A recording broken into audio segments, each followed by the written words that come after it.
this is a example that I gave in class. I'm going to go over this one more time. So for homework problem number 11, you're not supposed to multiply them. So again, you cannot do standard multiplication, and you have to calculate them by determine the area, adding up all the area of all these different shapes. So I'm going to use 2.4 by 1.6 as an example. So again, we're not going to ignore the decimal point and multiply them, put the decimal point, do all of that. So we're going to use the drawing and the shapes to help us to do that.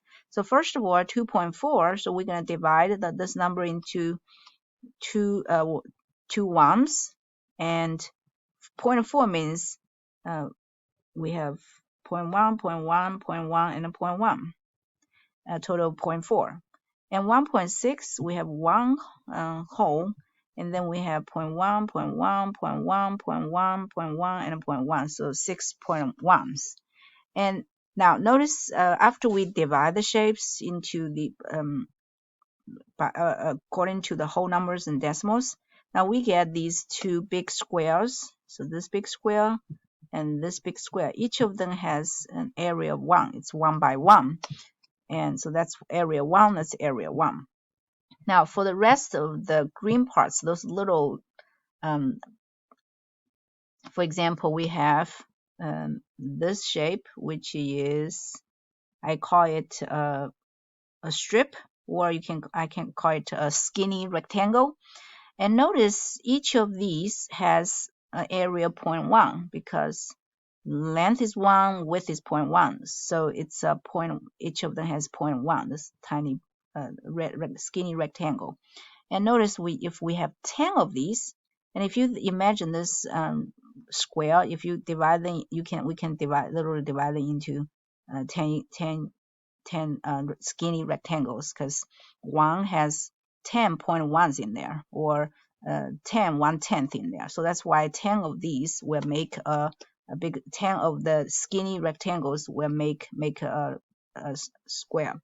So what we're going to do is, first of all, let's figure out how many of these skinny rectangles we have. So we have, and notice that we have 6 0.1s here, and we have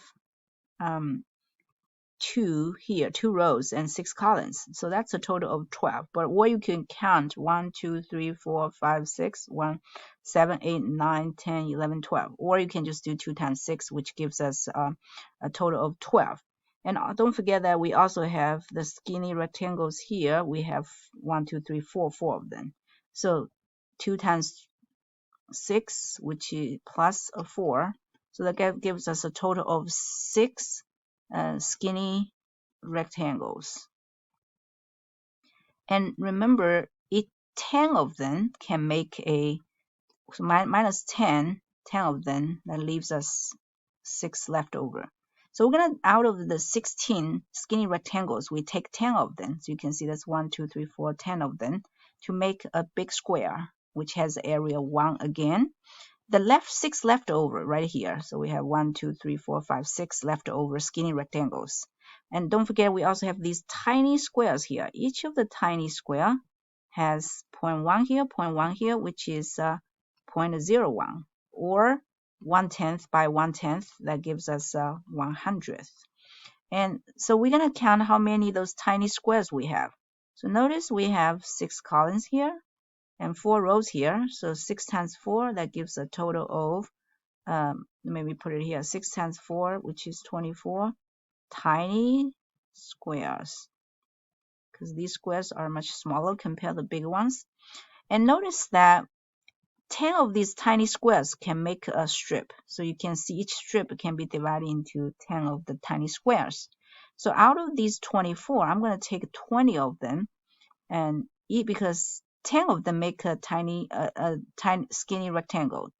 20 of them can make 2 skinny rectangles. So these 2 skinny, this column of rectangle, this column of skinny rectangle, they come from the 20 tiny squares. But we have 4 left over.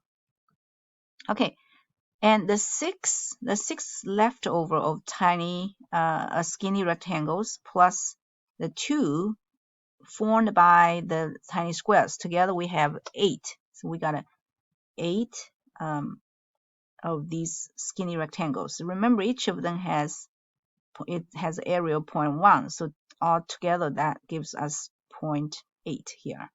And each tiny square has an area of 0.01, and we have 4 leftovers. So that gives us 0.04. So now we're going to add all the shape together. So we have a 1 big square plus 1 big square plus 1 big square. Again, these two come from the shape directly. This big square comes from this 10 skinny rectangles. And so that's where the 3 comes from. 3 big squares, 3 ones. Now, where did 8/10 come from? 8/10 is, you can say 0.8, comes from 6 leftover rectangles plus 2 of them formed by 20 tiny squares. So that's where 0.8 comes from. Finally, these 400th or 0.04 comes from the 4 leftover tiny squares. So when we add all of these together, you can use decimals if you don't want to use fractions. That's going to give us 3.84.